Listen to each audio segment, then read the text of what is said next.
राम राम। जय सिया राम। राम जी का आशीर्वाद हम सब पर हमेशा बना रहे और सिसकियाँ से आप सबका प्यार और सपोर्ट मुझे मिलता रहे। यही मेरी आप लोगों से इल्तिजा और भगवान राम और हनुमान जी से प्रार्थना है।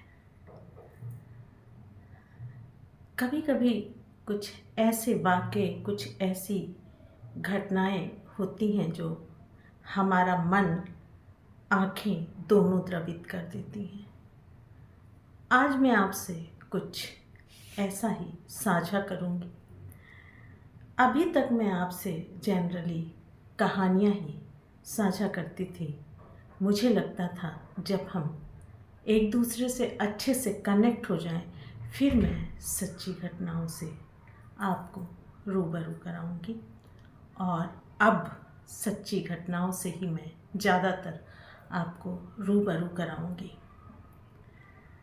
एसिड अटैक एक बहुत ही डरावना शब्द, अगर इमेजिनेशन करें तो रूह कांप जाए, रोएं खड़े हो जाएं।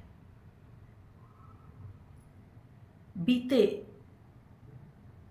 कुछ सालों में तो नहीं कहूँगी, काफ़ी समय से ये महिला उत्पीड़न और क्राइम में शामिल हो चुका है। एसिड अटैक है क्या? ये वही एसिड है जिसे प्रयोगशालाओं में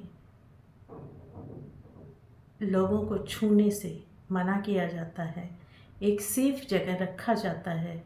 और कुछ सालों पहले जब हार्पिक वगैरह का चलन नहीं था तो इस एसिड को टॉयलेट क्लीनर के रूप में प्रयोग किया जाता था। और वो भी जो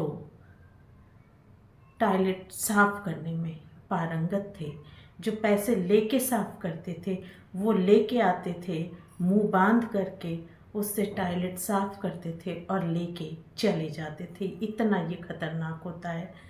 दिखने में पानी जैसा है, लेकिन पानी जीवन देता है और ये एसिड जीवन, जिंदगी, आत्मा सब कुछ ले लेता है। बस इतनी कल्पना कीजिए कि अगर एक बूंद कहीं गलती से पड़ जाए तो इतनी जलन होती है कि बर्दाश्त से बाहर है। और अगर किसी के सबसे संवेदनशील जगह चेहरे पे कोई डाल दे तो उसका क्या हाल होता होगा। आँखें तक उबल जाती हैं, बंद हो जाती हैं, नाक का पता नहीं चलता। महीनों सालों की जद्दोजहद, बहुत दर्दनाक समय से गुजरने के बाद इतने सर्जरी होते हैं, उसके बाद भी शायद वो खुद को आईने में देख के खुद से डर जाए। इतना भयावह होता है। इस एसिड अटैक को मैं आपसे 2 चरणों में साझा करूंगी और आज मैं इसका पहला भाग आपसे सर्वप्रथम एक कविता के रूप में कर रही हूँ और उसके बाद जो असल स्टोरी है वो मैं आपको इसके भाग 2 में आपके समक्ष लाऊंगी। तो आइए पहले कविता से इसके मर्म को समझते हैं। एक एसिड विक्टिम के मन में कितना दर्द है उसके शब्दों से ही पता चलता है कि मेरे लबों से मुस्कान और चेहरे से मासूमियत बिखर गई। छपाक से पहचान ले गया, छपाक से पहचान ले गया। मेरे लबों से मुस्कान और चेहरे से मासूमियत बिखर गई। सिर्फ चंद कतरे तेजाब से मेरी पूरी जिंदगी बदल गई। आज भी वह देशात मेरी परछाई समान घूम रही है। सुरक्षित नहीं वह गली, सुरक्षित नहीं वो गली जहाँ मेरे बहनों को की जान तेजाब ने ली है। मन की शांति और चेहरे की कोमलता लुट गई है। भरी माहौल एसिड को देखकर भी अनदेखा कर गई है। आज भी वह दहशत मेरी परछाई समान घूम रही है। सुरक्षित नहीं वह गली जहाँ मेरे बहनों की जान तेजाब में बिक गई है। मेरे चेहरे और हाथों को तेजाब की बूंदों से जलाई गई हैं। मेरे चेहरे और हाथों को तेजाब की बूंदों से जलाई गई हैं। सपने अभी बाकी हैं जिनमें उम्मीद सजाई गई है। आज भी वह दहशत मेरी परछाई समान घूम रही है। सुरक्षित नहीं वह गली जहाँ मेरे बहनों की जान तेजाब में बिक गई है। तेजाब छिड़कने वाले गुनहगारों को सज़ा मिल गई है। शहर में एसिड की नीलामी होते होते बच गई है। आज भी वह दहशत मेरी परछाई समान घूम रही है। सुरक्षित नहीं वह गली जहाँ मेरे बहनों की जान तेजाब में बिक गई है। अगर किसी ने किसी तेजाब अटैक से जली हुई विक्टिम को देखा हो तो वो देख नहीं सकते, ये मैं गारंटी के साथ कह सकती हूँ। और सोचिए, उसे उसी तरह से अपना करके जीना है 24 घंटे, और जब तक सांसें रहेंगी तब तक उसे उस आवरण में लिपटे रहना है। उस पे क्या बीतती होगी। अचानक से सब कुछ खत्म हो गया एक बूंद तेजाब में, और आगे अंधेरा ही अंधेरा है। उसके बावजूद वो हिम्मत नहीं हारती, और वहाँ से वो उस दहशत से, उस नापाक हरकत की भयावह सच से अपने आप को खुद संभालती है और बाहर निकालती है। और इस समाज, इस दुनिया जहाँ लोग उसकी भावनाओं को तो नहीं समझते, हाँ हर पल आहत जरूर करते हैं। ये आपने भी, मैंने भी, सबने महसूस किया होगा कि अगर हमारी आपकी ज़िंदगी में कोई ग्रे शेड आता है, कोई स्याह समय आता है, तो समाज आपका साथ नहीं देता, उल्टा आपको इतना ज़्यादा व्यथित कर देता है कि कोई कोई तो जीने की इच्छा छोड़ देता है। तेजाब एसिड अटैक में भी पता नहीं कितनी लड़कियों, कितनी महिलाओं की जान चली गई। इतना भयानक वो एसिड अटैक था। कुछ की आँखें चली गईं, कुछ की नाक नहीं है, और कुछ की आवाज़ भी चली गई है। उसके बाद भी उन्होंने अपने आप को इन कठिन परिस्थितियों से बाहर निकाला, अपने मानसिक संतुलन और भावनात्मक वीकनेस या कमज़ोरपन को विजय में बदला, और आज वो अपनी ज़िंदगी बहुत अच्छे से बसर कर रही हैं। ये है एसिड अटैक का पहला भाग, जिसमें मैंने एक कविता के माध्यम से उनके अंदर की भावना आपको बताई है। और अगले भाग में मैं आपको Lakshmi victim, acid attack victim की जो एक उदाहरण है, जिन्होंने किस तरह से अपनी ज़िंदगी को आगे बढ़ाया और ईश्वर की कृपा से उन्हें एक सच्चा जीवन साथी मिला, जिन्होंने सब कुछ के बावजूद उनसे प्रेम किया, उन्हें अपनाया, और एक मसीहा बन करके, एक प्रेमी बन करके, एक सही मायने में जीवन साथी बन करके उनका साथ निभा रहे हैं। वो एक बेटी की माँ भी हैं। इस कहानी को मैं अगले भाग में आपके साथ साझा करूंगी।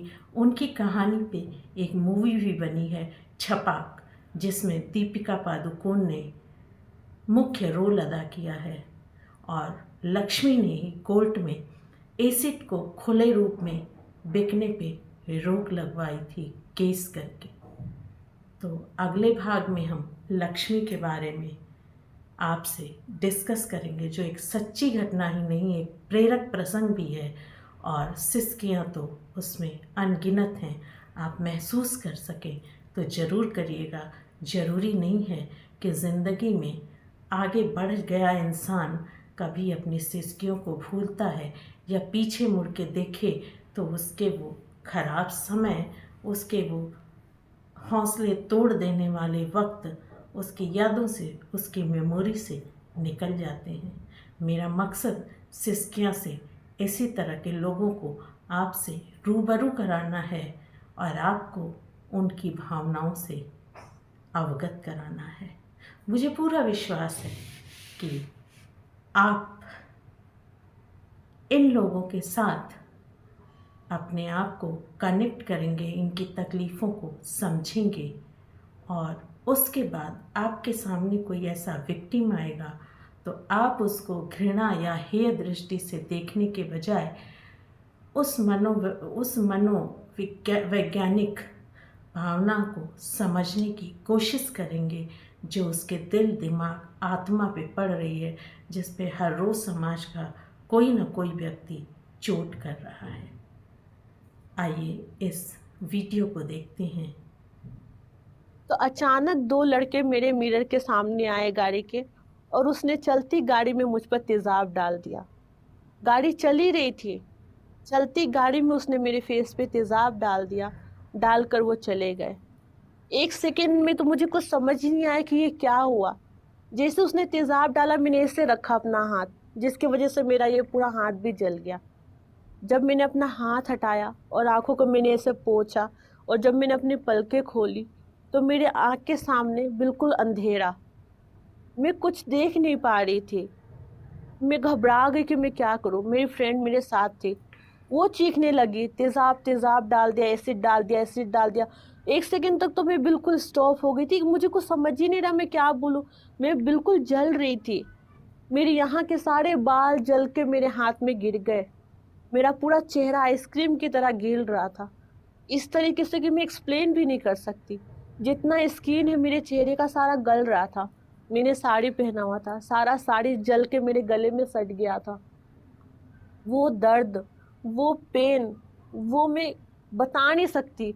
जब वो दिन मैं याद करती हूँ ना, तो आज मैं सोचती कि वो मैं ही थी जिसने इतना कुछ सह लिया आज तक। आप लोग मानोगे नहीं कि मेरा जो स्किन है ना, वो आइसक्रीम की तरह गल गल के गिर रहा था। जैसे हम एक मोमबत्ती जला देते, ऊपर जल रहा है लेकिन मोम गल गल के गिर रहा है ना, उस तरीके से हो रहा था। गाड़ी से जैसे मुझे किसी ने निकाला, मैं गिर गई रोड में।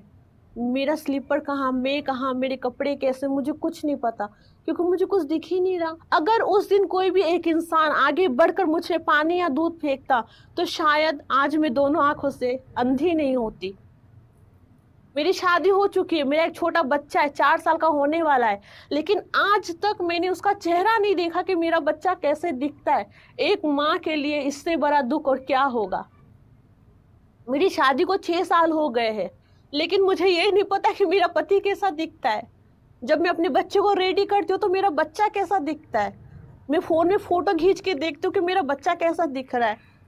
4 साल का होने वाला, लेकिन मुझे नहीं पता। मैं सिर्फ उसको टच करके फील कर सकती हूँ कि मेरा बच्चा कैसा दिख रहा है। ये तकलीफ जो आज मुझे हो रहा है ना, वो पब्लिक ये दुख से मुझे आज़ाद कर सकते थे, एक कदम जो किसी ने नहीं उठाई। लेकिन कोई नहीं, पब्लिक ने नहीं उठाई। ये मेरी रिस्पॉन्सिबिलिटी थी कि गिर के फिर से मुझे कैसे संभलना है। वहाँ से मेरा जर्नी जो ये भयानक हादसा के बाद स्टार्ट हुआ, लेकिन मैंने हार नहीं माना। मैं तो अपने आप को इस वीडियो से बहुत पहले कनेक्ट कर चुकी हूँ। मेरी बहुत बुरी आदत है, मैं इस तरह की घटनाओं में खुद को इमेजिन करती हूँ और फिर उस तकलीफ़ को महसूस करती हूँ। तो आपसे यही रिक्वेस्ट है, इनकी अंतर्दशा को, इनकी भावना को समझने की कोशिश करें। तो आज के लिए इतना ही, फिर मिलते हैं इसके अगले भाग में। अपना ख्याल रखें। जय सिया राम।